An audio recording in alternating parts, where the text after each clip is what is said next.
Well, everybody's heard about the bird. Bird's a winner, well, a bird. Grown men watch this shit? A podcast about indie wrestling.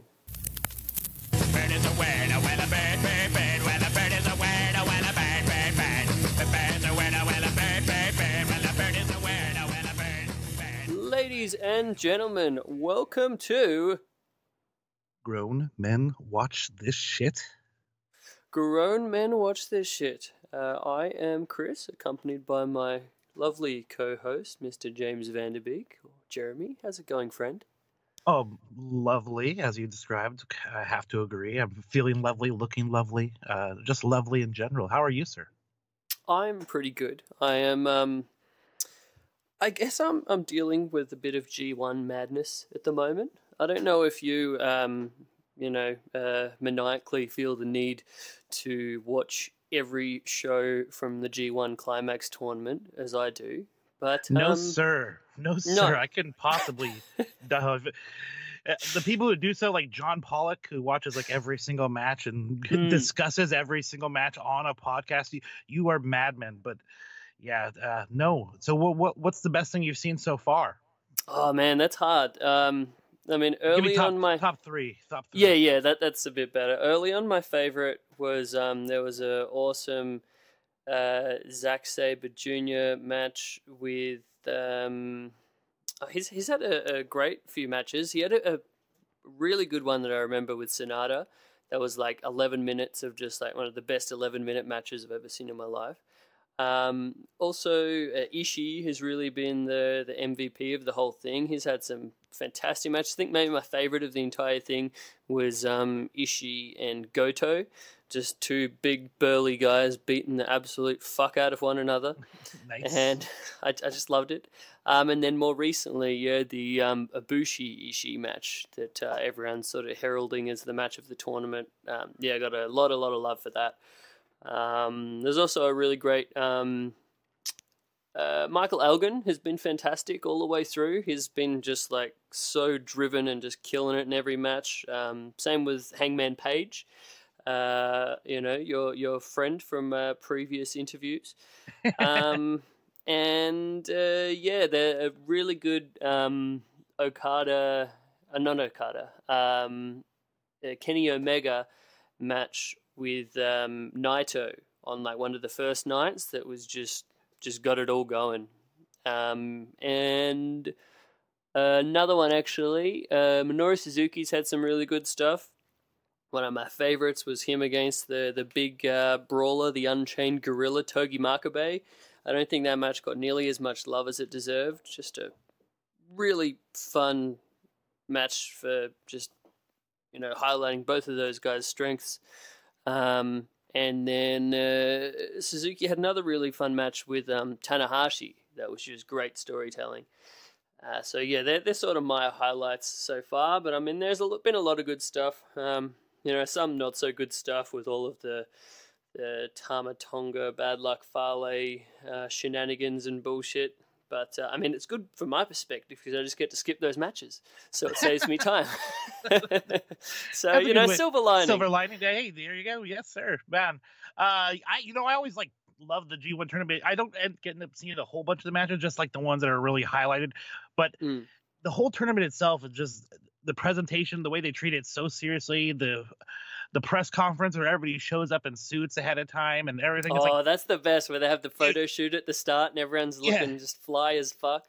Yeah, they're like, here's my wrestler pose of the day, or people trying to look cool as fuck, or then they come to the microphone and just, do some quick words about somebody specific. But this year, Bad Luck Fale just walk up and looking at everybody and then and goes, fuck them, and walks away. Was the best thing ever, dude. But yeah, WWE should do it, actually make their King of the Ring more similar, like treat it more like a sport, like an actual tournament. Treat it with some respect, and actually. Well, I mean, the thing going back on that, from what I've heard on multiple occasions, was like For a long time, other people have been proponents of such a thing. You know, back when the All Japan Champions Carnival was as big a deal. And yeah, based off the G1, they've suggested to Vince to do something like this. You know, you could do a whole summer-long, really big-time tournament. People love tournaments, but he at all times basically said so that much TV for them as well. So much TV is written by just the tournament itself. But no, apparently Vince thinks that his viewers are too dumb to add up the points, so that's why it's never been a thing. Then here's the thing: remind them what the points are. Fucking A, we are reminded the countdowns during the Royal Rumble. They let us know the 10 seconds before motherfuckers come out instead of the dude just coming out. Oh, whatever. People don't want to do maths when they're watching their wrestling. Just put wrestling on. We don't have to want points. I definitely want to check out the fucking you said Ishii and Ibushi was real good. Yeah, those two matches, Ishii and Ibushi and Ishii and Goto. Probably like if I had to just go with two as my top two, it'd be those guys. Two of my favorite guys, so it works out as well. Yeah, so good. And yeah, it's been fun sort of keeping up with it with a couple of other pals that are also going through this maniacal amount of watching wrestling. My cousin's actually been ahead of me the whole way, which is like kind of incredible. My cousin Ben, a great listener of the show, he normally falls a bit behind and I take off, but he's stayed readily ahead of me for the entire tournament. So good job, Ben. Rare you find fanatical wrestling fans, especially two within the same family. That's pretty stupendous. I will have to watch that match, man. I've been having a lot of wrestling myself, but more watching it in person and going to shows. Like we had 2 Defy shows at the end of last month, and then we have, believe it or not, tomorrow and Friday a back-to-back, a double shot of Progress, and then Defy on Friday. So it's been loaded. I've been going to a lot of wrestling shows. Yeah, it sounds like Defy has been really going on all cylinders at the moment with those couple of shows. They're sort of breaking out into Portland and being really well received in that market. Seems like a pretty cool venue they got there, and then of course this madness with the Progress guys all coming in for that big double shot show after a whole America-wide tour. So yeah, it sounds like a great time to be checking out the Defy. Yeah, I'm actually gonna check that because there is a knocking on the door. All right, check it out, buddy. I'll be right back. I've already listed all the VHS tapes that are in front of me. But I also have a list of classic Nintendo games that are sitting in front of me. We've got Contra, everyone's a fan. Regular MLB. We got Baseball All-Stars. We got Bart versus the Space Mutants. Great game. Back to the Future. If anybody's played Back to the Future on NES, you know what a fucking terrible game. It's so fucking hard. People are probably better than me. They're probably saying, fuck you, Jeremy. You're just not good. We got Mighty Bomb Jack and then TNC Surf Design. I'm sure people are familiar with those classic 90s or 80s surf design shirts. They had the fucking monkey and all that bullshit. Over marketing. They made it a game. Cool. I've got Wheel of Fortune, probably inspired by my grandmother. Chris better come back. I can only go for so many games. Classic Jordan versus Bird. Shit. Amazing. Larry Bird, Michael Jordan, 2 of the greatest of all time. I think he's coming back. I think he's returning. I can stop this. Hey, pal. All right, I'm back after a run-in from the post lady. She had a parcel to drop off. Awesome. She delivered your package. She sure did. Yeah. Ooh. Sorry. So while you were away, I discussed, instead of VHS tapes this time, I have also a stack of Nintendo NES games. So I just went through a list of classic NES titles. Ooh, awesome. What's the top one that you had there, the highlights of the group? I ended with Jordan versus Bird. I don't remember if you remember that one. It's Michael Jordan and Larry Bird, like a one-on-one game where you could play different basketball scenarios with these two guys. I did not, but that sounds great. I originally thought it was like a fighting game. No. Michael Jordan versus Larry Bird. That'd be tremendous. They should have done that, actually. And then the other one, you might know this one, TNC Surf Design. Do you remember those games? I It did was like not. it was like a. Did you guys get the NES down there? Yeah, we did. I mean, the first console I ever had was an NES. I sound so ignorant to say that shit. Like, did American stuff make it down there? Do you Yeah. guys know? Yeah. So it's yeah, like or not a wrestling, a surfing and skateboarding, and they even have a hacky sack level, I think. But yeah, Ooh. was the basis of the game. But you're surfing around as like a gorilla or a cat in a tuxedo. It's pretty ridiculous. And it started as like a shirt design. They just made it a game. And I'm talking too much about this game that nobody cares about. Hey, maybe there'll be a lot of love for this game out there. Who knows? All right, well, let's get back to the cool show. So yeah, the Progress show itself is fucking great because I mean they're coming into town, they're swinging for the fences.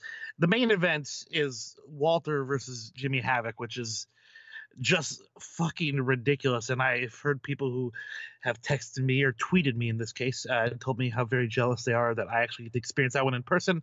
And outside of that, we have like them matching up our guys with their guys, which is fucking super cool. Yeah, I think that's very cool. I mean, that was the original idea of the actual Defy show that has the Progress guys. It's kind of like Defy versus Progress, and then what the other cards sort of ended up a bit like that as well. Yes, sir. Mm. Yeah, and the other really good show for our match for the Progress event is something we talked about before. Is that Bandito and Flamita and Ray Horace versus British Strong Style. That's just like a main event typically on most cards, you would think. But yeah, that's fucking gonna be great. I don't know.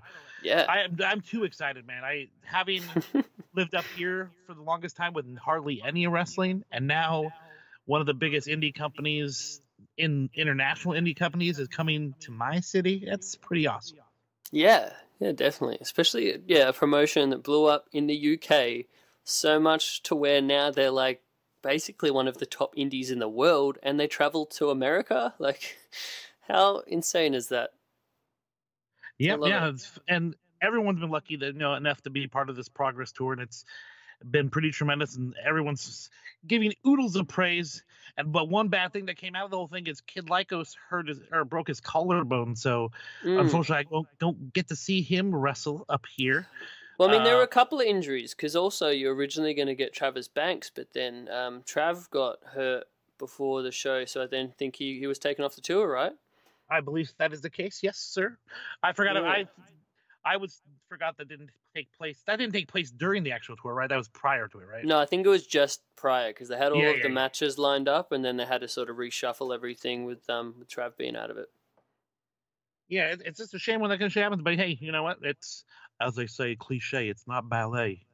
And card subject to change. Yep. And then the big one of the things that I'm really happy to see is good friend is Ethan HD. He and Mike Santiago, also a really great guy, are getting a chance to work with the Progress guys against grizzled young veterans, and I am so proud of the Guns. They literally are probably the best tag team up here, so if anyone deserves it, it's definitely them. Yeah, I've seen a bit of Santiago on some of the small amount of Defy shows that I've seen so far, and yeah, dude seemed real solid. Nice beefy heel, mean guy. Did all the things good. Yeah, yep. I was impressed. He started as like when he first started out here, he was like the big baby face for Buddy Wayne, and eventually over time, as you become a grizzled veteran, you get kind of dickish, and Santiago is a hell of a prick. Ooh, side story on that. Did you ever see Buddy Wayne wrestle in person? I did not know. I never got to see him actually wrestle in person. I've seen footage, of course, but I've never got to see him actually work because I didn't know there was any independent wrestling scene at all around here when he was working still. I was toward the tail end of his career, probably when Farmer was wrestling and shit, but I never got to see him. Yeah, because I mean, for listeners at home, I was a big fan of Buddy Wayne, mainly from the Wrestling Observer Radio, where he'd do the shows with Brian Alvarez. And he was just an awesome, hilarious guy, just really glib and always, taking the piss out of himself kind of thing. And he had a really fun insight on wrestling. And he's one of the guys that, the few dudes that straddled that back in the territory wrestling days, and seeing that sort of turn into the independent wrestling days. So you'd actually get, a lot of insight from back in the Portland territory and Don Owens and all that kind of stuff. Which, it's kind of sad that kind of stuff doesn't exist, but at the same time, we have like a really cool indie scene these days as well. But yeah, a lot of love for Buddy Wayne, but yeah, I don't think I've ever seen him wrestle either, but just fun personality. He has left a definite mark on the business up here because there's so many of his students are solid. They're out there performing. They're teaching the knowledge. His kid is already pretty damn good, and he's not even like old enough to wrestle really. You know what I mean? So Nick Wayne could be someone we see wrestle in the future because he's already a pretty tall kid. So who knows? And yeah, like guys who wrestled on the last Defy show, Randy, the Catch, I forget, Carl Randers, I think is his other name. He's got so many different wrestling names.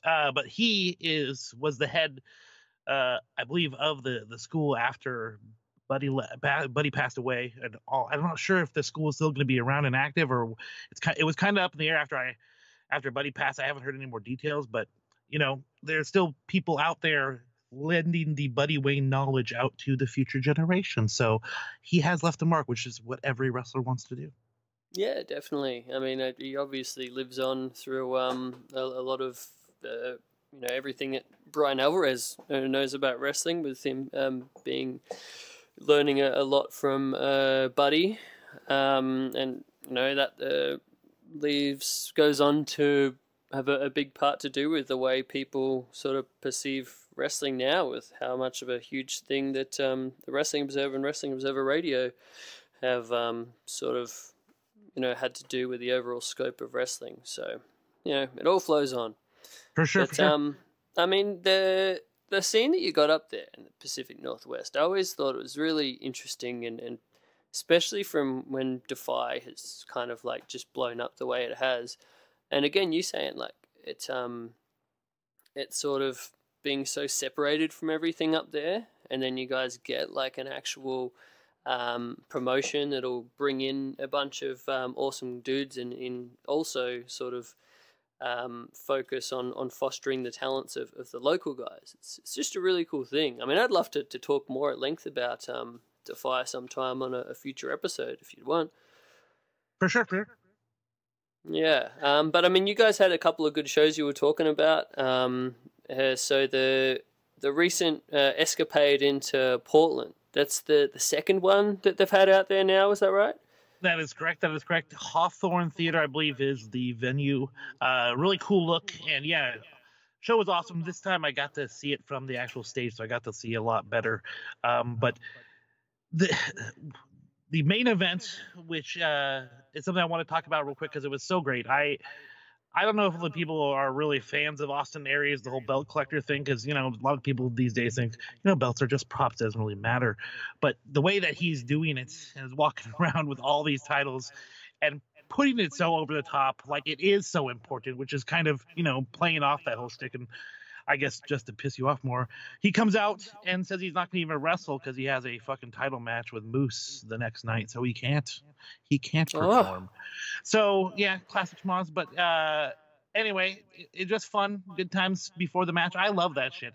Everyone likes wrestling. There's could be awesome holds. Everyone can do a million moves, but I'm entertained by a really good heel on a microphone. Just sorry guys, you drove all here to Portland, but I'm not going to work tonight. But probably the match of the night was Ray Phoenix and Ray Horace, which I don't think a lot of people were even ready for, because those guys are just spectacular and on point. And I think I noticed maybe one thing that was fucked up, and I don't even really care to even think about that kind of shit typically. But outside of that, it seemed like a perfect match in my opinion. Did they air that shit on Defy now yet? I haven't checked. I haven't been watching the more recent Defy now. The show that they have. I normally keep up with it on the High Spots on Demand. It's usually really good on there, and recommend checking out Defy on there for anyone that has a High Spots on Demand account. Good plug. Yeah, I mean, as soon as I heard that particular match, like they're kind of two of the top flight most exciting indie lucha guys going right now. So I was really excited when I just saw that one on paper. I mean, how long did they go? I'd say it was probably about 15, maybe a little bit longer, but yeah, pretty good amount of time. It was not a short match by any means, and they move a mile a minute, so you have to fucking give hands to their fucking cardio. They're crazy. Yeah, and there's something else, like you see a lot of local lucha kind of guys that are local dudes that just work lucha style, and that's fine for what it is. But then you see these like proper top flight Mexican luchadors, and you're like, whoa, that is next level. These are dudes that have been training since they're probably like 12, and they just everything looks so natural, and it's just insane to watch. To try to think of like how they put that match together and how much is just on the fly from their experience with one another. It's always like just kind of blows my mind. I mean, I love Lucha Libre, but that kind of stuff is so cool to see live. I love Lucha Libre too, but there's nothing worse than bad lucha. It's like so comical. It's oh my god, like there's fuck it. The show I was working at was most recently. Some of the stuff some of the guys were doing, it was like, holy shit, I'm like doing commentary, and it's hard. I've only done it twice, so it was hard sometimes for me to trying to stifle back laughter when something was ridiculous, so I had to put the microphone down.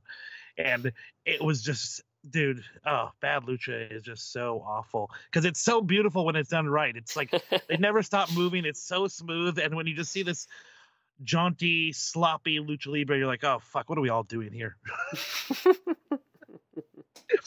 And I want to touch back on one thing real quick. You mentioned about how Defy does bring in these top talents, and yeah, they're not just feeding our guys to them. They're like actually building stars, and that's tremendous. A lot of more companies need to do that. I think back in the day, it seemed more commonplace just to bring in these names and feed your guys to them. So I'm so glad that has changed, especially up here. Back when there's maybe like 2 companies that ran every once in a while, it was always here, bring in Billy Gunn and let him squash a guy, or squash your main eventer. Yeah, bring in Disco Inferno and have him do it too. It's Yeah. No, I mean that's actually interesting because it's very similar to the Australian scene for a long time was like that. They bring in a big international and just have him like squash the local dude. I mean, not a squash, but very decisively just beating him, and then they leave, and then these are the guys that are left, and what does that do for everybody? But now it seems like it's similar to what you're saying with Defy. They're sort of focusing more on building the local guys, because I mean the local guys are so good. I mean we spoke about on the episode with Jonah all of these awesome dudes that are on the scene right now. So it is great to see those local dudes get a spotlight. I mean, to you in the Seattle scene, I mean, you mentioned Mike Santiago and Ethan HD. I mean, who else are sort of dudes worth checking out for people that maybe not too familiar with that Pacific Northwest scene? The first thing that springs to mind is Shaft, this really tough guy. Kind of looks like Rusev, built that way. Young guy too, and he's actually one of the best pairings of this weekend coming up is him versus Walter, and it's just going to be smash mouth and fucking hostile as hell. Big lads wrestling, as I've learned. So yeah, I saw Shaft after the match was announced, and I walked over and go, "Rest in peace, your chest, buddy." And he goes, "That's what I got into this for, dude." I'm like, "All right, fucking yeah, more power to you, brother." So him and another, I would leave off names. So the 2 I'm gonna mention 2 just because they're fucking tremendous. Him and Randy Myers. Randy Myers is like the most lovable, weird, shouldn't be a baby face, but just is, and is tremendous. Comes out kissing the male fans. Comes out to "At Last." I forget who sings the song, but you know what I'm talking about. Yeah, he's just tremendous. The weirdo hero, and he's just the weirdest and funnest and solid wrestler as well. He did have a look, I think, with FCW or NXT at one point. But yeah, Randy Myers, fucking keep your eye on that guy. He's fucking awesome. Yeah, I've seen his name up against some pretty awesome looking dudes on some of those Defy cards. So I'll give it a look-see. Nice. All right, well, enough talking about my wrestling shows. What do you want? You want to get into some news before we talk to John? Yeah. So we will have John coming in as well. Again, he was at that last Crash show over the weekend in Tijuana. So I'm very excited to be talking to him and get all of the latest on how that trip went in down in Mexico. We got to But talk to him about him making his way into the meet and greet based off of some, some finagling, some wordplay. yeah, his press just pass. dropping the fact that he's an official reporter liaison for Grown Men Watch This Shit. Apparently, it opened some doors. Amazing. Who knew we have such stroke? Yeah, international stroke. Jeez. Yeah. Sounds awesome. Yeah, so good. I'm looking forward to that. Other than that, I did want to put out an official little, what do you call it? Like a revision, I fucked up, I'm going to fix it up type of deal. It's a retraction. A retraction. A retraction Yes. from every time in the last couple of shows that I've said Bandito Jr. when talking about Bandito. Because I didn't know. I thought you fucked were this correct, up so I never said it. because I've been getting it confused for the longest time because there was like a East Coast indie guy way back called Bandito Jr. And for some reason his name just stuck in my head. So then when I see this Bandito dude, on these PWG cards and that, I'm just like, oh, they're leaving off the Junior. And it's a complete different guy. You're so awesome. You're like, yes, they've got to be wrong. It couldn't be me. Nope, I'm just a dickhead. And I'm like, well, Chris has to be right because Americans, we treat anybody with an accent. They must be smarter than us because they speak so eloquently. I mean, you're just so used to like in American wrestling, especially with WWE and stuff, where it's like if a dude, like Rey Mysterio Jr. for example, For sure. Don't want to put the Junior on there. Just he's his own man. Chavo Guerrero Jr. It goes on and on. So I didn't think it was that much of a thing that. Yep. Guess they're doing it with this guy too. Nope. And the long-term bullshit or the rumor that all the WWE gets rid of the junior thing is because Vince himself hates the acronym junior being a junior. So yeah, like that like little dick syndrome for not wanting to be the little Vince kind of deal. Yeah, so funny. And it's I so love hilarious that people find out about that shit. Like it gets spread as like gospel. Like Vince doesn't like juniors. Yeah, but I mean, I love how all of the older guys that worked with Vince McMahon Sr., whenever they talk about Vince Jr., they just call him Junior. So I feel like all the time in those locker rooms when he was the ring announce guy or then the commentary guy, that he would have put up with so much time, just all the boys calling him Junior. So I think that's finally snapped in him. So if anyone ever wants to get heat with Vince, try calling him Junior. I think you'll really like it.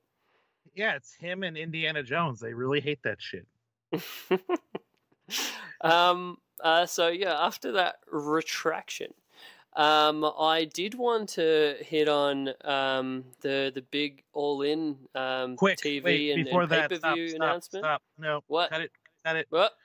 David Arquette news, man. David Arquette. Beep, beep, beep, beep, beep, beep, beep, beep, beep. All right, we got to just touch base on this because I think everyone needs to their hearts and their prayers and their thoughts and their wishes. Maybe they rub a lamp or something. But David Arquette fractured some ribs when he wrestled secretly last month. So everyone, just keep David in your hearts and prayers. Thank you. Yeah, all right, we can move on. We touched on it last time about him having these broken ribs and working through it. But the thing that I found interesting was he actually broke the ribs in that match in Mexico that we were talking about. So for that whole match against RJ City, he had these fucking fractured ribs. Like, geez, tough guy. Felt we needed to follow up because it did add more details and more interesting to the formerly covered stories and details. But hey, man. He's still injured, so fucking thoughts and prayers. Thoughts and prayers. Thoughts and prayers, wishes, all that jazz. All right, let's go. No, I mean, I was even just gonna bring it up of like, David Arquette update. Still got fractured ribs. All right, let's move on. I think the last time we didn't actually encourage anyone for thoughts and prayers, and that's the thing that everyone does these days, the thoughts and prayers. So they're important. I felt we were lacking. Instead of legislative change, thoughts and prayers are so much more impactful. So I'm always a big fan of thoughts and prayers. Man, that political high horse done. Let's go. I thought All right. people like it when you have these podcasts and then just go on crazy political tangents. Not like No? my uncle crazy Jim Cornette. I have a lot of love for Jim Cornette's actual wrestling knowledge and everything. I mean, people hate because they hate, but I don't know. Come Players on. gonna hate. Yeah. All right. So next So, up, big all-in All In. news. All In. I think a lot of people are very excited for the show. It's getting close. It's like we're within a month of this show, right? Yes, sir. And Yep. the really cool thing, before we get into like the details, is some of the I would say goodwill gestures that are kind of going out prior to the show. People have actually been speaking to Cody Rhodes, and like one guy looked like he was ill and he couldn't make the show, and another guy, something was going on where he wasn't able to make the show, and Cody Rhodes reached out about setting it up for them to get transportation and tickets and flight and everything out to the show. And man, I say what you want about like wrestlers in general, but what an awesome guy Cody is. Sure, it makes him look awesome in the public eye as well. There's some, good graces he's trying to make as well. But hey, how awesome is that? Have you heard of any wrestler reaching out to a fan and making sure they get to a show that's not in the same state as them? It's so great. I mean, you hear a lot of stuff about Cody like that, like just little things that he doesn't necessarily want to promote lots, but it's just good human thing to do. So I'm not all that surprised to hear it, but it's still awesome to hear. Fuck yeah, man. And other awesome stuff is, believe it or not, the show did sell out. Everyone's blown away by that. But they are offering not only the show on PPV or whatever, a streaming service. I don't guess it's not PPV. I think it's anymore. as part. No, it is officially PPV. I think it's Okay. still doing the terrestrial pay-per-view. They're also on the Fight pay-per-view, internet pay-per-view thing, and they're also on Honor Club. So which they're is actually really doing cool. like a regular, like through the cable company PPV as well. That I did not know that. That's fucking awesome. I feel like I have to double check this because if I'm so blazing about it, I remember reading it. Yeah, I believe it, man. The first thing that was really awesome when they announced all the pay-per-view stuff is the fact that they're going to be offering a free hour event beforehand called 0 Hour. That's get people's taste. Maybe people who don't I even. think it's smart on WG in America, right? Like do a bit of a lead in, get that going, and then it's like the old school thing of when you were watching the WCW or WWF pay-per-views back in the day, and you had that like free window either on TV or on the pay-per-view channel before it gets scrambled. Free for all. The free for all to get you all Yes. excited, and I think it's a really cool thing to bring back. And yeah. Great thing about it is, like, say you were maybe curious of what the whole thing looks like. You don't know how everything's going to come across, and you're worried about putting your hard-earned dollar into that. You can now sample it, see what you're going to fucking get, and hey, if it looks awesome, I'm sure people are going to fucking plunk in their money. And I officially can confirm that in addition to Fight.tv, it Boom. will be available on standard television pay-per-view. All right, well, fucking hey, that's fucking great. That's tremendous. So they're going to get as many possible eyeballs on this as possible. Yeah, I love it. I think they've done an awesome job, obviously, in building it up. Got that immediate sellout, and the buzz continues as we get into this, TV and pay-per-view streaming announcement. But also, we got match announcements. We've almost got a whole card that's been released. Yes. Well, the main before, like as we mentioned, there is a 0 Hour. They're having a over the budget battle royal to actually set up one of the matches for the main show. So whoever wins that is going to be taking on Jay Lethal, actually, and it says it's a single match for the ROH title. That's you win a battle royal, you're getting a title match. So I imagine. Do you think that's going to be a title change? I don't think so. You wouldn't think it, but at the same time, I wouldn't have thought that the ROH title would have changed on some low-key show shortly after their last pay-per-view. Like pay-per-view where everyone thought that Marty or Cody were going to win the title. And then they did the switch from Dalton Castle to Jay Lethal on the next just like house show type of deal that was streamed on Honor Club. Which, I mean, it's smart. I mean, getting people to subscribe to this service so you can watch Never these know shows. what's going to happen. Yeah. Yeah, man. So the over-budget Battle Royal has 5 tremendously talented people in it that I read so far that are announced. We got Jordan Grace, who is one of the better female wrestlers. She's really young. I imagine WWE will come calling for that young lady soon. And then we got Moose. I saw her wrestle at one of the Beyond Wrestling shows that I got to in person. Yeah, What did real you think? Good. Yeah, real solid. She's the tag team with who is that? Lufisto. Yeah, Lufisto, the awesome. She's like a women's indie wrestling institution. She's been around forever, and yeah, real good. I think they're the what is it? The fat booty white girls. What's that acronym? It's POG. It's Okay. a favorite viewing section of a lot of people's Pornhub fat ass white girls. Yeah. All But right. yeah, Jordan, let's not be so misogynist, sir. Jeez. No, she's that's much more than her booty, from what I'm Yeah. told. Then we got Rocky Romero, Cole Cabana, and Ethan Page are all awesome and hilarious individuals. So shaping up to be a pretty cool battle royal, and I just can't see anybody beating Jay the opening match of the show. But who knows? You know.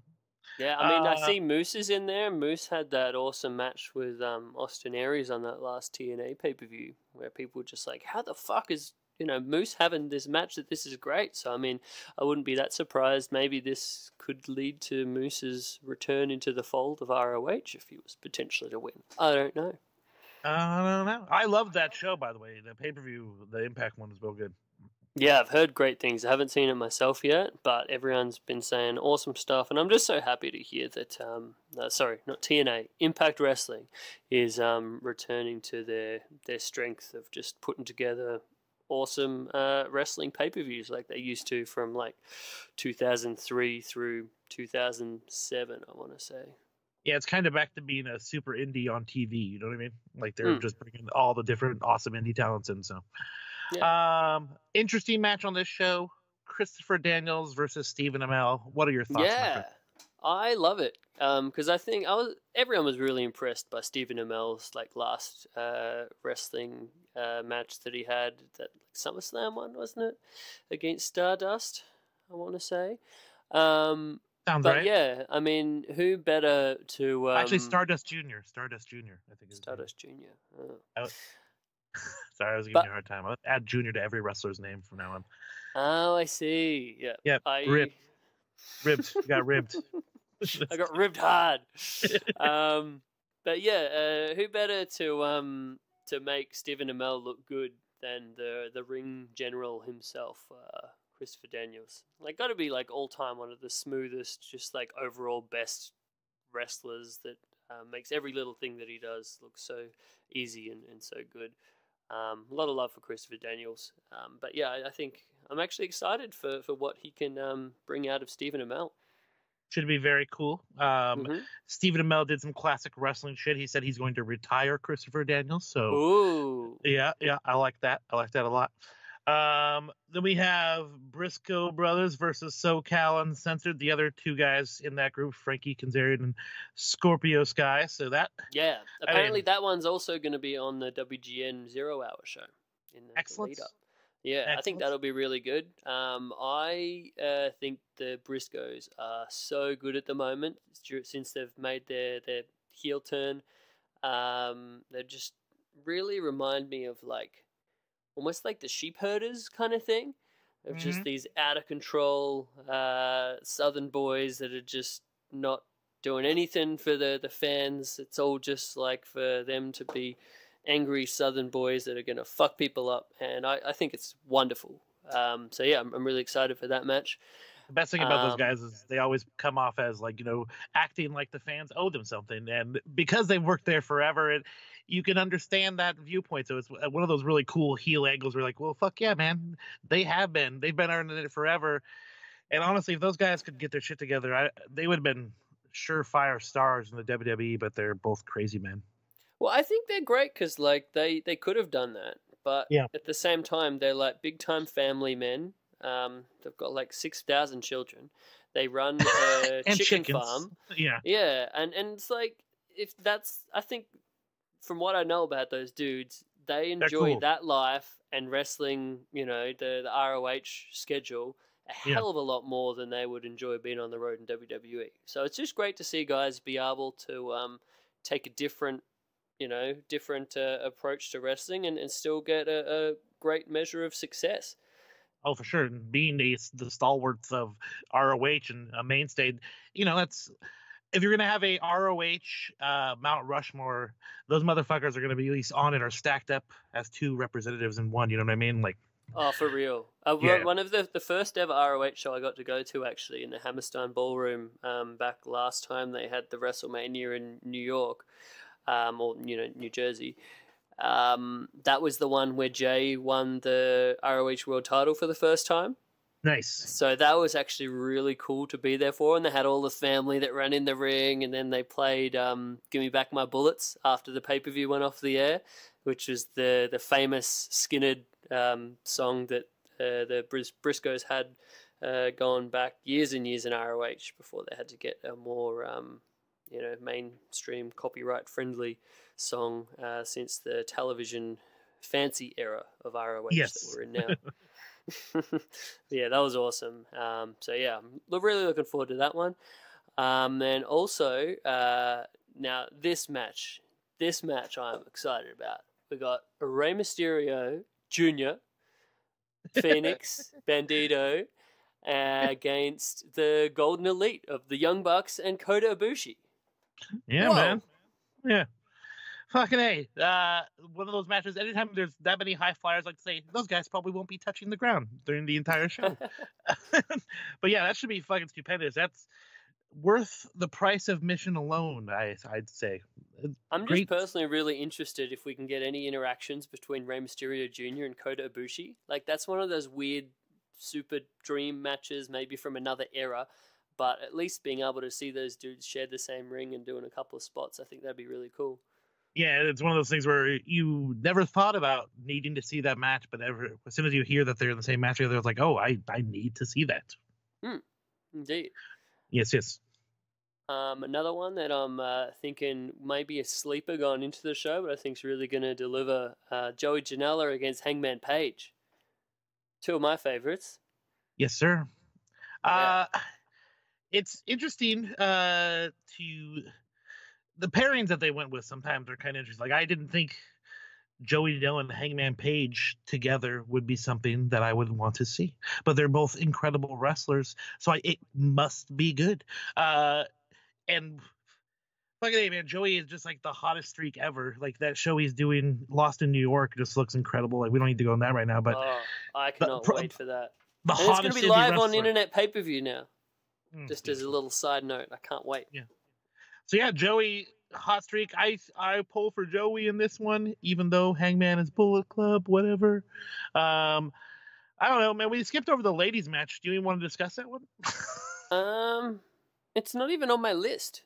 Oh. What is it? It's Madison Rayne, Britt Baker, Chelsea Green, and Tessa Blanchard. I mean, 4 viable, awesome, they're good wrestlers, but I don't know. I hate that I come off so misogynist when it comes to women's wrestling. I like really tough chick wrestlers, so Chelsea's badass and Tessa's badass, but I was going to I've say, never been a of fan those Madison lots, Rayne. I have a lot of respect for Tessa. I think she's been like awesome in all the stuff that I've seen her in. Yeah. I'm the same way. Like, I hate the idea of hating on women's wrestling or making out that like it's not as good as the men's wrestling stuff, because it's bullshit. Yeah. Especially from the perspective of like how much I love Japanese women's wrestling and how most of the time the Japanese women's wrestling is better than anything you'd get in men's wrestling in America. But I mean, that's sort of a part of it, where if you compare, perhaps the style of American indie women's wrestling to something like your Japanese women's wrestling, it's a bit of a hard standard. So I mean, there's some girls that are just killing it, like we said, but I don't know. It's just a different thing, I think. Yeah, like they're doing the Mae Young Classic right now. There's a bunch of really, really awesome performers in there. So I'm so excited on that. I saw recently that Meiko Satomura, who to me is easily the best women's wrestler in the world. If people have been sleeping on her, wake up. But yeah, she's fantastic. She runs Sendai Girls in Japan, which is probably my favorite women's wrestling product. Full stop. And yeah, she's like a veteran Japanese women wrestler who's been around for a long time, but has just been killing it for the last couple of years. Has had like some of the best matches of the year that I've seen. Like back in 2014, she had a match with. Do you remember Aja Kong? Yeah, definitely. Yeah, so basically the woman that inspired the whole gimmick of Amazing Kong, as we saw in TNA. But yeah, this is like in 2014 when her heyday was like in the mid 90s, and this ended up being like honestly one of the best matches of the year, and that was in large part thanks to the magic of Meiko Satomura. She's had some awesome matches as well with like Io Shirai and Kairi Hojo, who are both now in WWE, and who knows if we may be getting a match somewhere in the tournament between any of those three. The majority of their stuff I saw before a lot of them came to WWE was a lot of Joshi gifts, and she is featured. Pronounce her name again. I don't want to brutalize it. Meiko Satomura. Oh, Satomura. Yeah. Okay. Yeah, some of the craziest shit ever is those Joshi girls. They're so badass. Anytime a guy like says, "Well, women's wrestling looks fake." Well, here's this. Look at this Joshi girl literally kicking the other girl in the face. This is legit. Yeah, it's pretty much like her, only on the pedestal, like the same level of like a super dragon, or low key it is meanest kind of thing. Exactly. They don't fuck around. So great. That should be awesome, man. Like I said, we're not by any means trying to bash women's wrestling. It's just few and far between where they're the upper echelon where you're like, oh shit, that's fucking brutal. And I just never been a fan of Madison. I apologize. Yeah. Or Madison Rain Jr. Sorry. Thank you for that correction. So the other two matches that are fucking huge is Okada and Marty Scurll, which is going to be fucking great. But I imagine unique match. The main event is going to be Aldis and Cody Rhodes. Do we see Cody getting this title that his father used to hold? Well, I'm thinking that's like the expectation that everyone holds for this. I mean, other than that, if this had nothing to do with the NWA World Title, I do not think that in this day and age you would be main eventing this card with Cody Rhodes and Nick Aldis. No, sir. The former Magnus from the TNA glory days. But I mean that NWA title, I think it'd be really interesting. I think put that on Cody, and this is like the most high profile that the NWA has been since honestly, the early 90s. Yeah. It's been a pretty sad thing to see sort of like how that NWA title has sort of gone up and down over the years. The list of people who've held it, it's at sometimes you look at like, oh man, I hope those matches were incredible, because the stuff I saw when they were like on WWE TV was nothing I would hang my hat on. Well, hey, the one champion that they had post WCW that I think was an amazing champion and can have no bad words said about him is the Beast, Dan Severn. I have no complaints about that title reign. I would speak of the Iron Man, Rob Conway. What was his music deal? He's like a it was just look at me. His music was way over. He might have been good. I don't know. I didn't really see any stuff outside of the WWE, but when I heard just look at me, Rob Conway was NWA champ, I'm like, ooh, NWA. Wasn't he formerly part of La Resistance as well? Yes, sir. He started out as initially he was a military soldier, I think Air Force or something for the U.S., and then he joined them. He jumped the rail and attacked somebody. Yeah, he jumped the rail and attacked somebody. It was pretty tremendous. He turned on America and joined Quebec. Oh, how dastardly. The bastard. But yeah, you're right. The Cody taking this title, or bringing it maybe back over to Japan, bringing it to ROH if there's some sort of partnership with NWA and ROH. Just more interesting and exciting wrestling news in 2018, which has been pretty tremendous and crazy all around. And I think big shout out as well to Billy Corgan, or I believe he prefers to be called William Corgan. I think he's in back to this Billy day and now. I age. heard him on. Oh, is he back to Billy? Yeah, I heard him on Howard. I think he's cool with just going by Billy now. So Hilarious. But I Yeah. mean, he's been a big part of the success of this. I think early on when it was revealed that Billy Corgan bought the NWA, everyone was like, "What? Why is he buying that? And what? How is Billy Corgan of the Smashing first rumor I Pumpkins heard gonna?" is he would change it to Slamming with Pumpkins. Genius. Yeah, but yeah, it could be interesting. And yeah, Billy Corgan, clearly passionate and legitimately lover of professional wrestling. I mean, his Which hype is so video crazy. series that he did on YouTube around this whole NWA thing. Have you seen any of them? They're great. I didn't. I failed to see those. Yeah, give him a look see. Even like the early ones when they had the title on the dude before Nick Aldis won the title. His name's escaping me, but like older veteran kind of guy who a lot of people just thought, yeah, why is this guy NWA champion? Like I watched 2 of these videos and I was like, fuck yeah, this guy's NWA champion. Like they're that Yeah, good. he looked like fucking Nick Bockwinkel. Yeah. I forget the fucking guy's name, but I do remember he looked like Bockwinkel. I love me some Nick Bockwinkel, by the way. Well, that show, I mean, all in, gonna be great. I'm so glad that it's gonna be on pay-per-view because I decided to invest my money as you did in going to the Battle of Los Angeles. So I mean, can still see both quietly, shows. I think we still made the right decision. Fuck yeah, That's man. just me. Oh fuck yeah! 3 days of wrestling compared to one of a great card. No matter, but yeah, you could actually see this one on pay-per-view. You can't do that with PWG. Yeah, you have to wait like 3 months till you can watch it. Oh well. Tim Storm, for those playing at home. Ah, yes, The I knew it prior was a champion. Tim, but I couldn't think of what a wrestling name. What a classic wrestling name. Yeah, Tim Storm. Yeah. There's a storm front Rest- coming in. Versus Johnny Fireball. Yeah. Nice. All right. There was on Yeah. or Mad TV one time they had a bunch of stupid luchadors, and one guy was El Senor Bag of Crap, and he was just this luchador who was carrying around a bag full of shit, and the other one was Senor Muchos Gatos, and he's this guy who has a lot of cats. Both of these sound like exact gimmicks straight out of Lucha Vavoom. That's like almost exactly what they do in Lucha Vavoom. It's awesome. Senor Bag of Crap. They actually have a dude in Lucha Vavoom who has a pooping his pants gimmick. Luchador. Oh, is that the filth or Dirty Sanchez guy? Yeah, Dirty Sanchez. How could I forget Oh. that name? Gross. Well, speaking Ew. of Mexican wrestlers, should we get John on the line? Yeah, man. I think so. Let's I'm give it a patiently go. waiting for this. Yeah, such a patient man.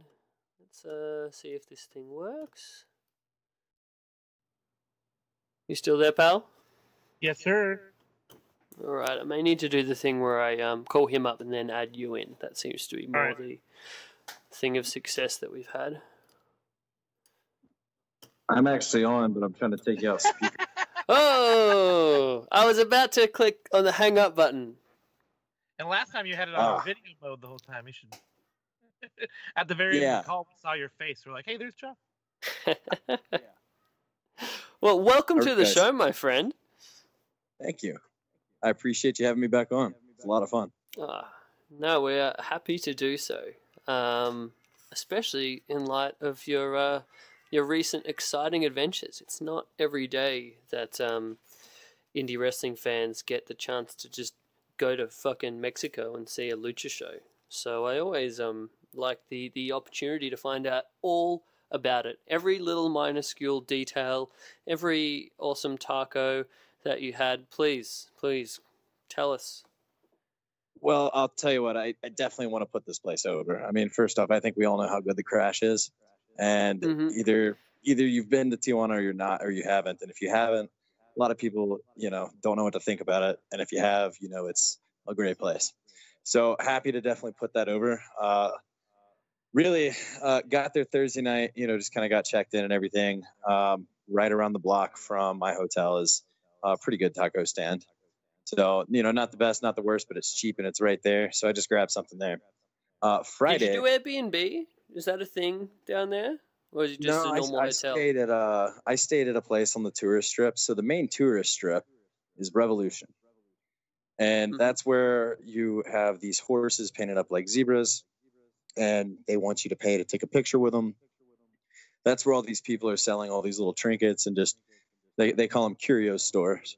And they're all just trying to get just some of your money, and they've got wares. You can get Mexican lucha libre masks all over the place there, and they're kind of cheap, but they're there. I've got probably 3 or 4 of them. So I mean, I stayed right off of there just because there's a lot of stuff to do. It's reasonably safe because there's just lots of gringos walking up and down. So as far as that goes, it's just a pretty safe place to go, and it's close to all the action. I don't appreciate those kind of slurs, sir. Gringo. Carry on. Yeah. Hunky ass gringo. Yeah, right. So, but yeah, it's what I've always said about the place is, like, as long as you don't go looking for drugs, you're probably not going to find any trouble. That's where you get a majority of the violence. So, but by staying there, you pretty much isolate yourself into an area, and then you kind of Uber from there to other places. So yeah, Friday was the big show. They had a meet and greet as before, but they actually capped it at 100 people. So I'm not gonna lie, I abused the power a little bit here. I told them that I was gonna be having to talk about this podcast, and they recognized me from last time, and the owner was just like, "Yes, just go in."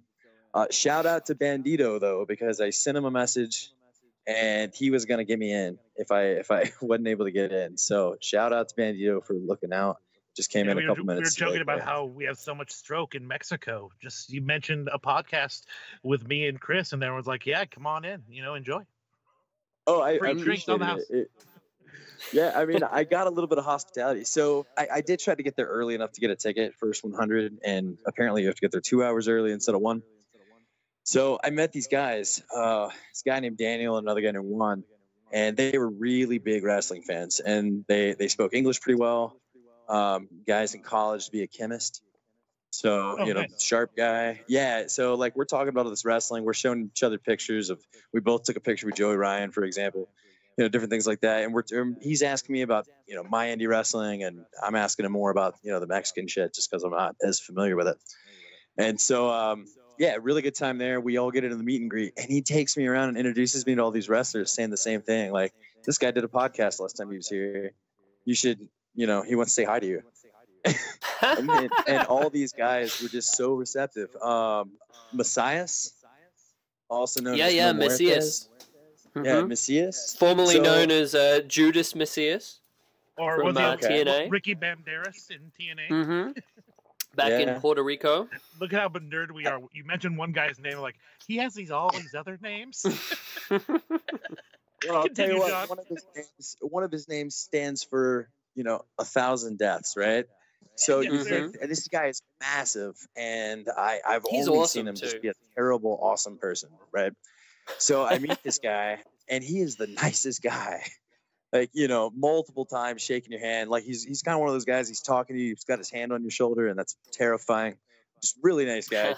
Asking me about, what I was doing in town, things like that. So really, really nice guy there. I saw you guys will get a kick out of this, especially you, Chris. I saw Tyler Bate and Trent Seven, and I went up to Trent Seven and I said, "Wow, everybody, look, it's Marty Skrull." I know that. I helped him get him into fucking Wally after that shit. Yes, exactly. The dude, like, waiting to get into the club that told Trent Seven he was Marty Skrull and he could have his ticket. Yeah, he was so like loud in front of everybody to say, "Hey, ladies and gentlemen, you don't know who you're missing out on. This right here is Marty Skrull," and it's complete. It's Trent Seven. It's not Marty Skrull at all. And yeah, he just respect to Trent Seven. The guy. What is Trent's reaction to that? Did he remember the callback, or he just thought you're a weird dude? He definitely remembered it. He may still think I'm a weird dude, but. Yeah, he definitely remembered it. We said hi, and then he was the guy that was like, "Oh, your friend knows Mark Davis." I said, "Yeah." So Chris Brooks and Lycos overhear this. I go over to take a picture with them next, and they're like, did I hear you're friends with Mark Davis? And I say, well, not exactly. Here's kind of the acquaintance degree of separation. And he's like, well, anyways, man, that's cool. Like, this is our first time at Crash. It's been a bucket list thing. We're really excited to do this. How long have you been coming here? We're just having a good conversation. And so really nice guys. They were all very excited to be there. I know that they were just, in town because of the Progress circuit, but they were really excited about making that show. So a couple people that did not show is Fatu and Garza Jr. So they were unable to. Yeah, because Garza Jr. is like signed up now, right? He's going up to New York, I believe. That's my understanding of it. Even the territory, brother. You said New York. It's so awesome. Going up north. Yes, sir. Gonna go work for Vince Senior. So, Fatu, do we know the deal there, or just no show, or maybe a visa thing? I don't know. No idea. So that's what I was saying before. Props to Alberto Del Rio because Fatu didn't show up. So as far as that goes, man, I mean, it was still a pretty good show. I got to say, the one I went to in June was a little bit more exciting. This one just was a little bit of a clusterfuck. Like, because of the two guys not being there, they had Macias wrestle El Terrible. And yeah, I was interested in that match. How was that? Because I love El Terrible, part of the Realsy Los Ingobernables de Mexico. Right. Just Los Ingobernables. Along with Rush and Rush's dad.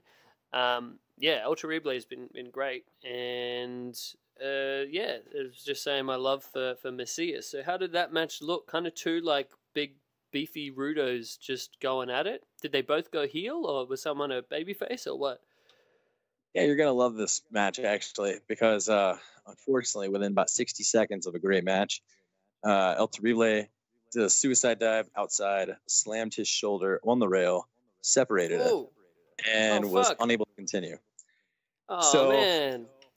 So after that, they set up the next, basically, they set up the next match. I forgot who it was. I went up to get a beer. And they brought somebody out. They were, talking a little trash, setting up the next month's thing in September. And then they actually brawled for a second just to kind of cover it and stretch it out a little bit. There was a couple more botches, though. So, in addition to that, I don't know if you heard about the main event. Yeah, I watched the main event, actually, on a fan cam. Someone filmed it. Well, that's great. I mean, it was awesome for 5 minutes, and then unfortunately there was a ref botch. Is my understanding. From the one that I watched, they went about 10 or 11 minutes, I'd say. Was it? It was a little bit long. Yeah, but it was a bit of an abrupt, weird finish. So it looked like maybe the ref counted to 3 when he wasn't, or it was the finish and the referee thought it was a near fall and they didn't count to 3 and they did count to 3. It was a bit weird. But I mean, the actual match itself I thought was pretty fun. I was surprised how just over Pete Dunne was. Like, I was expecting, is he going to get a bit of a, interesting kind of reaction? Like, how many of these Mexican fans are going to really know who Pete Dunne is? But he was pretty well over. I guess that's the power of the NXT brand in Mexico right now. Perhaps, there were some NXT chants. There were. Now, I don't know. One of the chants that I wanted to bring light to this chant that I heard. First thing I heard once Pete Dunne came out, and I was like, wow, he's getting a bit of a cheer here. And I heard a crowd chant that I thought was "lose some weight." And I was like, wow, that's a little bit rude. Turns out it's bruiserweight with a little bit of a Spanish lose some weight sound on it. Lose some weight. Lose some weight. Lose some weight. You guys, I'll tell you fun match. The match that. I'm sorry. Go ahead. I was like, no more fat shaming this day and age, guys. No. Yeah, geez. I mean, dude's wearing a butcher is covering it up pretty well. I don't know why you need to, fat shame him. Rude. But yeah, overall it was like a very much indie style match to me, more so than a lucha style match. I guess that's sort of the middle ground that everyone meets at in that type of thing. But for what it was, I thought it was good. I saw that Pete Dunne was stealing Marty's gimmick of breaking the fingers. That spot a couple of times. Yeah, everybody loved that. You know, Pete Dunne was definitely over. I'll tell you who really impressed him, though, was Mustache Mountain. People knew who they were. Yeah. People cheered almost as loud as Pete Dunne. They got really into it, NXT chants, things like that. And they put on a hell of a match. So it was, so that was the one with, let's see here. It was like a three-way tag, Bestia, right? And no, it was Bestia and Mr. 450. So the three-way tag was also great, but at the end of this, I mean, people were throwing the money in the ring, right? It was definitely, I think, the match of the night. Very well structured. They got a little crazy. They did, you know, some stuff. You could tell that they were still trying to be safe because they had dates and things like that. But you know, they had a good time. They got into it. They threw each other up against the rail a little bit. You know, they got kind of into the Mexican style. And they had fun. Now the three-way tag, that was I mean, that was great. You had CCK, or you had you know, Chris Lycos and Chris Brooks. You had Flamita and Bandito, and then what was the other party? I don't have it off the top of my head, but it was great. It was high flying. It was everything you needed it to be, and that was a lot of fun too. Flamita threw me a shirt. I was sitting ringside, and threw me a shirt. I can't wear it. I tried it, so I gave it to a kid, but yeah. Unfortunately, he works out more than I do. What a gentleman. Yeah. But Here's no, one for your it was a baby. really good time. You know, you want to know something about the culture of the show, though, because I always try to touch on that. When I went down there before for a AAA Impact show, like a hybrid thing. So when I was there, I sat ringside, and I sat next to these people that I ended up seeing at this event too. Same section. There's these older ladies that are anywhere between their 50s and their 70s, many of them, like 6 of them. And they're apparently there for every single event. They sit right there. I've seen wrestlers come up and you know, they always come by and take pictures with them, give them a kiss on the cheek, things like that. So it's like when you come into this arena, you make sure to pay attention to those ladies. And so I've seen them now twice, and even, you know, a couple times they would tip the guys some pesos. You know, I even saw a 100 peso bill, so that's like $5. You know, slipping it to, I think it was Bandito, actually. So earning the good tip there. But yeah, so just, I mean, it was just great to see them again. Honestly, they actually remembered me from, what was it, a year and a half ago? I guess I stand out. And you know, we had a great time. They got on to me for rooting against Rebellion. I was in the Mustache Mountain, and they weren't too happy about that, but they were having a good time with it. So nice. Oh man, that sounds awesome. It was a pretty good show. And I had and fun. so I was just going to say, so the Euro guys, that sort of more European style that they bring meshed pretty well by the sounds of it with the luchadors. Yeah, it was. I mean, it was great once in a lifetime style matches. You don't normally get a chance to see something like that. And they both kind of worked their styles, but tried each other's. So that was kind of the cool part about it. That's cool. This will be like an extending thing over to Jeremy is actually going to see those dudes on the upcoming Progress versus Defy show. Yeah. He was telling me about a multi-man tag where it's like the UK guys against the luchadors. So yeah, that'll be really fun. As well, when it gets online. Yeah, that match looks freaking incredible. Oh man, sorry, I got a frog stuck in my throat. Yeah, did you see the full card, John, for Progress up here? I have not. I wanted to check it out. We've got a wedding to go to this weekend, so but looking forward to watching it. Yeah, it should be really good. I blown away. Like I was saying to Chris, like the fact that coming someplace like Seattle where hardly any wrestling happening, to have actually Progress dropping into town, it's insane. Right. Well, I mean, it just goes to show Defy is really on the rise too, man. They've done great. Their video production on their videos are excellent. You know, they bring in good talent. So I mean, good on your own city, right? Yeah, shame my podcast partner had to quit my show to go do his wrestling gig. Whatever. Thanks, Matt.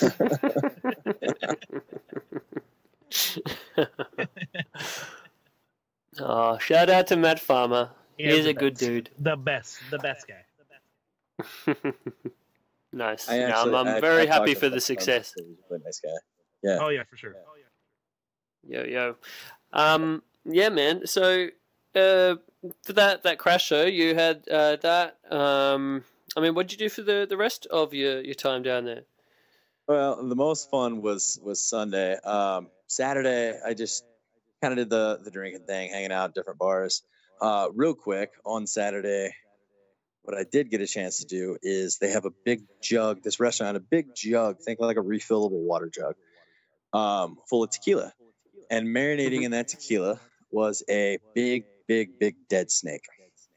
And Oh, it's classic. supposed to be good for your virility. And they were telling me to take a shot of it, and I was like, no, it seems like a prank, like I don't want to do this. And the server said, if you buy my shot, I'll take it with you, just to show it's not bad. Like, buy my shot, and I'll drink it with it. So I'm like, all right, that sounds like a win-win. So we poured up, and it was actually better than the regular shot I'd had right before that. Very, very Ooh. smooth. They said it was, lower in tequila. But yeah, and I felt great the rest of the day. So, that was one Ooh. thing I did. If you're ever on Revolution up near the Arch and you see the snake tequila, try it. I had to channel my All right. Bourdain, try weird foods, right? But I did it, and it was great. I like it. Well, one question coming out of that, from the virility end of it, any feedback from Whitney on that side of things? Well, I just got back in town last night at midnight, so I'll Snake is have strong. to follow up. Yeah. We'll see. We'll definitely see. I'll let you know. I'll shoot you a message for this live. Yeah, well, Much appreciated. Yes, sir. Yeah. So definitely one of the coolest things I did though was on Sunday. I want to make sure everybody knows to do this because it is a great reason to, Tawana's fine, but it's not great for like 5 days. You got to get out and do other stuff. So about 45 minutes away is Rosarito, maybe 35 minutes away. And that's a beach town. It's better than Playas de Tawana. So it's kind of like southwest and on the water. And it's a beach town. I've stayed there with Whit before. It was a really nice time. And just below that is my favorite spot in that whole area. It's about 10 miles south. You pass the old Fox movie studio where they used to film like water scenes. I think they did some Titanic work there. And the master and commander boat is just kind of chilling in the water. So what it is there is it's a fishing village called Popotla Fishing Village. And if you go there on Sunday, which is basically like the farmer's market day, everybody's got all their fish out, live crabs, live lobster, things like that. So I ended up getting, I think it was a kilo of lobster for roughly, I don't know, $25, $30. It's not as cheap as some other places, but you're getting it fresh and they know tourists are coming there. And then what you do is you take it over to the guy next door who's also on the beach, wearing their waders and things like that.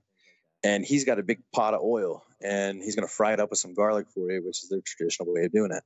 And then they serve it with tortillas and rice and beans. You get it all, you get it caught live. They basically rip open the shell right in front of you, start cooking it, things like that. And you can get fish done that way. They've got sea urchin, kind of whatever you're looking for, they've got. Cracked out. Awesome. Oh, it's incredible. I go every time. It is the highlight of my trip every time. And this time was one of the best. I got to say, second best time I've ever had in Polo was this time. I went down there and I got a 6-pack of Tecate and a 5th of Don Julio for, I don't know, $30. So, and a mixer. And so I sat down on the beach with all my shit and different people were coming by and, talking to me because whatever. And I'd offer them a shot of this, that, or whatever. And, I can't drink the whole 5th. So that was part of the idea, is kind of make friends and everything like that. So I had a great time, drank some liquor out of a coconut. It was very exciting. And then I had tickets to the Cholos game that night, the professional soccer team in Tijuana. And they're pretty good. You definitely see a huge involvement. People wear the jerseys everywhere, things like that. So I got a ticket and I'd say it was about $40. Got it directly midfield, maybe 25 rows back. Perfect seats. Mm-hmm. So you can get a great deal on those. And I leave Popola and I head there with this bottle of tequila, this bottle of mixer, in a plastic bag. So I get out there and I'm trying to figure out what to do with this bottle of tequila. I just kind of walk up and I'm looking around and a security guard walks up He's like, "Hey, what do you have in there?" So I show him, and I'm like, "I don't know what to do with this." And he goes, "Well, if you give me a couple shots, I'll walk you directly to your seat. You can keep it." Huh? Ha! Nice. Badass. That is the Mexican bribery way right there. And Oh yeah. and I said, "Well, what's gonna happen when you leave?" And he goes, "You're gonna make friends with everybody around you." So it gets to the point where, I mean, you know, watching the game, I'm just drinking straight from the bottle, and you know, just handing it to people around me. They're all kind of laughing, so I'm buying their silence, right? And these guys behind me are probably So no one's taken you up on your offer of a shot yet? Oh, everybody, anybody that I had. Oh, offered, great. yeah.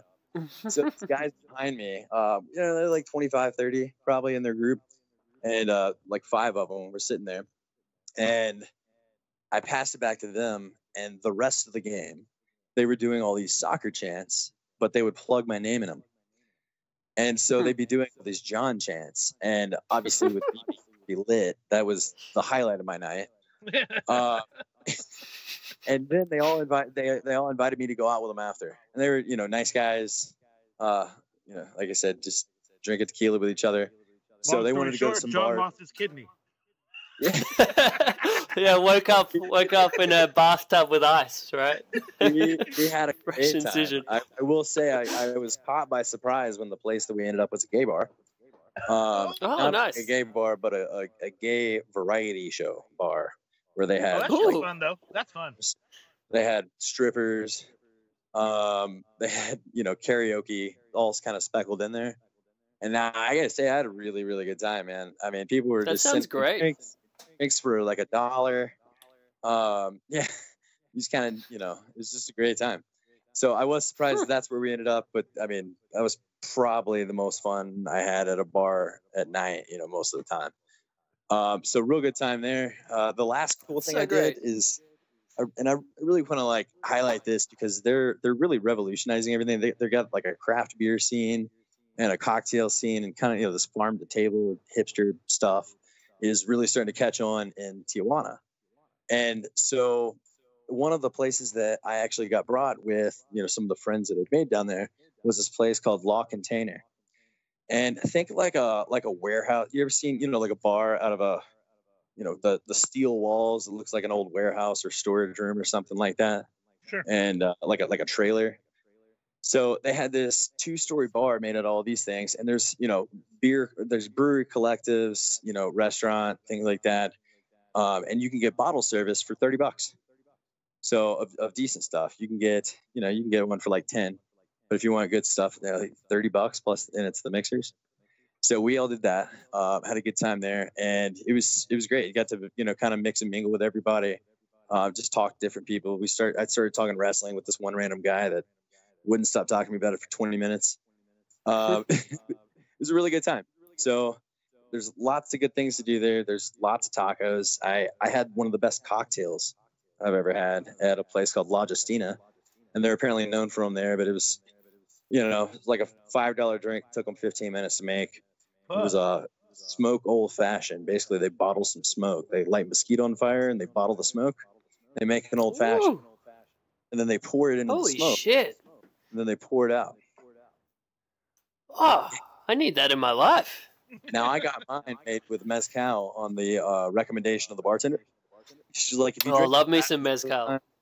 do this. Yeah, right. It's very smoky, so Mm. it worked really, really well together. It was great. Oh, That sounds So- awesome. dude. All kinds of things. Dude, next time I am eventually gonna go to Tijuana, I'm going with you, sir. We're gonna make this happen at some point. Absolutely, yeah. I'd love to do it, man. I try to go any chance I can. You know, San Diego is great too. You can do whatever. I mean, you Yeah. fly into San Diego, it's 30 minutes away from that, and you know, it's a great time. So anytime any of y'all want to go, always down. I actually have a friend that works at Championship Wrestling of Hollywood, I think it is. Okay. And yeah. have a crash date coming up, I believe. So, you know, we'll have a good reason to go down there. Awesome. Yeah, man. Oh, San Diego as well. Shout out to having some awesome burgers down there. Have you ever been to Hodad's? Hodad's, no, but I heard of it. Is that the Oh, it's Ocean great. Beach, like a bar? I think they got the two. I think one Ocean Beach, and then they got another one a bit more in the downtown kind of area. That was the one I went to. But whew, there is some big ass portion sizes, and there's some tasty ass burgers. Highly recommend. Well, guys, before I run, I just want to say, one, Jeremy, if they'd called you by your alter ego, I would have told you totally. Known who I was talking to last time. No and worries. Since it's the three of us all together, I mean, can we relish in the fact that we all got lucky and got tickets to Bola, and we will all reunite where we met? Fuck Oh, yes, sir. praise! We Yes. haven't even mentioned that on the show, but Yes. fuck, I was. Cut it You out if guys you need knew to. how nervous I was, right? You guys, the reason I didn't respond immediately because it was my girlfriend. I was using her card because she owed me some money, so we put it on her card. And then she was trying to type it in. She didn't know how to hit tab to go to next fucking space, then the address, and then it froze up on. I was like, oh my god, we're not gonna get tickets, and it took forever, but we still scored. It was a miracle. Wrestling gods smiled on us that day. They sure did. It all worked out. And we had so many tickets we were getting. So, I mean, for listeners at home, we had John, myself, Jeremy, and then in addition to that, on two of the other nights, John's lady, Whitney, and mine, Courtney, will be coming as well. So that's like a lot of tickets and people to account for. Yes. in this. And we had an like extra that we had to trade. Yeah, the trading Yeah. ticket was pretty funny because we both were talking to the same girl trying to set up a ticket and didn't realize we were doing that. So she was confused. She eventually was like, "You're with Chris and John, aren't you?" I'm like, "I am. All right." And then John sent me a tweet. I thought he was replying saying he had something to offer. I didn't realize it was him, so I thought we had a ticket offer from somebody. It was fucking John. Like, Yeah, you too scramble much to get it excitement. done, Yeah, I was so frazzled, like But yeah, no worries. that's Man. It's all You good. gotta- I hate introducing myself as my Twitter handle. It's gotten to that point sometimes where I have to, but I'd rather. You can call me Beak or Jeremy. If we're friends, call me Jeremy. If you don't really know me, call me Beak. I don't give a fuck. Call me whatever. Just don't call me an asshole. I'd say we met at Bola, but became better friends in New Orleans. Damn right. No, Yeah. New Orleans was outrageous. Oh, man. Oh God. Well, guys, I sure appreciate your time. Next up for us is All In, and then after that, Bola, and then I'm probably gonna have to take a break for a while. Yeah. Just kind of let the dust settle. Yes, sir. You're not going to be making it out to Madison Square Garden in April? Maybe. Such enthusiasm. That's far enough away. I might be able to make that happen. Yeah. Well, I think you have to get tickets like tomorrow. I think it's going to sell out right away. Yeah, they Yeah. were. The pre-sale was like 60% sold. Yeah. Really? Crazy is that? 60% of Madison Square Garden was sold exclusively to just the Honor Club people. Yep. Hasn't even gone on sale to the public yet. Oh, that's crazy. Well, Insane. there's a lot of them in the Northeast, so What a time to be a wrestling fan, hey? Yes. Sir. Yeah. amen to that. Yeah, just Well, thanks again, with that. Yeah, thanks again, man. I was just gonna say with that PWG ticket buying thing, I just wanted to make sure everyone knew when I was sitting there and you're watching that like clock countdown to the on sale time, and from previous experience of how fast these fuckers just fly out. Like last year was just insane. My heart was just racing. Like that's Hey. all I could feel, just like this thump, thump, thump, thump, thump, thump. And then yeah, I was just pure fear when it actually did trick down to the clock strike 0. And then yeah, as soon as we actually knew that we had the tickets, it was just like I think I double checked, like reconfirmed with you guys like 6 times. Yeah. Have we got them? Have we got Yeah, them? you We're sure we got them. I think we were all taking like tally marks on Post-it notes, trying to figure out if everybody had everything. Yeah. Yeah, so Yeah. that was great. We're all going. We got our places booked. We got our flights booked. Can't wait to see you guys there. Yeah, man. All right, man. I See you can't down there, wait. buddy. All right, Sounds take care, great. guys. Peace. All right, thanks, man. Appreciate it. Bye. Talk later. All right, Well, should Mr. we- Vanderbeek, you still there? Yeah, I'm here, man. Should we close up shop? We've had a long one. That was an excellent Yeah, report man. by John. We have the best reporter. He goes in, he reports on wrestling, then he does awesome stuff like goes to gay nightclubs and has awesome drinks with smoke in them. That's how the best report ever. And he kept his kidneys, so that's a good sign. Yeah, good for him.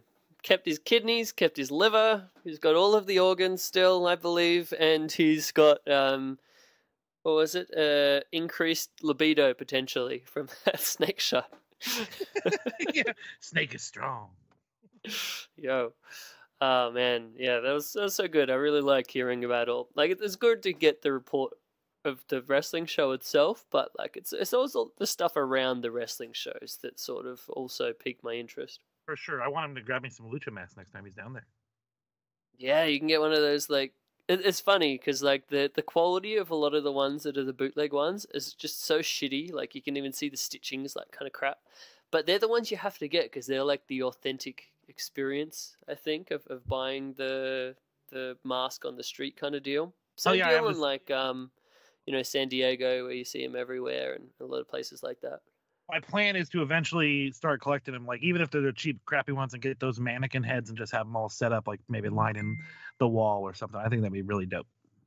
Yeah, I've actually got a bit of a collection myself, to where I could probably do that, but yeah, they're just sitting in a box somewhere, I think. Courtney's like, no, thank you, sir. Yeah, I don't think she'd appreciate that home decorating look. Who knows? Who knows? I think Dave Meltzer, actually, I've seen pictures of his office where he has his wall lined with them with the mannequin heads. So, see, we got to be more like Dave, and we'll be cool. Yeah, I mean, just chasing the ghost of the legend that is Dave Meltzer. And the eventual 7-star match. Oh man, he's a interesting cat. Oh, it's definitely. I've been lucky to be in his company and chat with him a couple times, and yeah, as long as you keep talking wrestling, he can keep engaged. He kind of drifts off when it goes non-wrestling. Yeah, but no, he was awesome. Like I sat with him and Farmer one time. I think it was in Dallas, and just bullshitted about like New Japan and All Japan, like actual cards for how much they booked as far as the attendance and the real numbers compared to the gimmick numbers. And yeah, it was just really interesting because both those two are just a wealth of information. Yeah, oh man, what a place to be between Matt Farmer and Dave Meltzer. That's like a dream situation right there in terms of wrestling history. Yeah, I don't deserve it. Just like, I totally wasted everything about that opportunity. I was just too worried about, Dave, your tie's hanging out of your collar. Let me adjust that. I literally adjusted the man's collar. I feel like such an idiot. I just couldn't let Dave Meltzer walk around. You know, sometimes when you wear a tie and you put the tie a little bit over the shirt collar and you don't realize it because it's in the back. You ever seen that? Yeah, Yep. So I tried to save the guy's ass and yeah, you got his back. Feedback. Yeah, exactly. Well, what, and then you just got the vibe of Dave's like, why the fuck's this guy touching me? I don't know. And Farmer's like, why is Jeremy touching him? Anyways, all right, let's plug the socials and get the fuck out of here. Yeah. Let's shut this down. Yeah, so as always, we are appreciative of our friends as part of the Social Suplex Wrestling Podcast Network. A lot of other fun shows that you can check out on there, including One Nation Radio, the Ricky and Clive Wrestling Show, the Outsiders Edge Wrestling Show, Keeping It Strong Style, the New Japan Wrestling Show. All fun stuff. And yeah, I mean, if you want to hear a bit more extended version of what we just talked out in terms of the G1 from guys that have been maniacally watching it, listen to Keeping It Strong Style. The other Jeremy and Josh Smith, I don't know how they've kept up with all of it, but somehow they have. Maybe we can have a little thing. I might be able to get Josh to give us a little bit of a rundown of his experience of keeping that all, keeping tabs of all of that madness sometime. Bit of a debrief, that could be good. Anyway, homepage of that, socialsuplex.com. Check them all out. I highly recommend them. Very nice. And yeah, for myself, Chris Things on the Instagram and the Twitter. Where can we find you, sir? I am also on Instagram as Twitter under @James Vanderbeek, JAIMS Vanderbeek. So yeah, if you want to follow me, or if you know a wrestler that maybe is looking for a shirt design, hit me up. Awesome stuff. And thank you for sharing the art making last week. Oh yeah, that was fun. The little Brody art that we came up with. I enjoyed that. I enjoyed it as well. It was good times. We need to come up with a concept to do for another set of drawings. Exactly. We'll keep it coming and take advantage of us both being wrestling dumb mega fans as well as art folk. Yes, sir. Mm. All right, man. Well, let's close this up. I am looking forward to Bola, looking forward to the next edition of this show, and I'll be able to talk about the big progress in Defy weekend. A little bit man, further, I but maybe look we can go forward into to it it. a little bit deeper. Yeah, definitely. It'll be good. I think a lot of people will be really interested in the whole Defy scene and finding out a little bit more about it, about your experience with Matt Farmer himself, and what sort of goes into putting on a show like this. Interesting stuff. Sounds All good. right. Well, thank you, my friend. Thank you, you, everyone. everybody, for listening. We appreciate it. And what's that Swifty close that you It's do, the only my thing we friend? could come up with. So, hey, everyone, get swifty. Nice. that. All right. Take care, friends. Peace. Bye.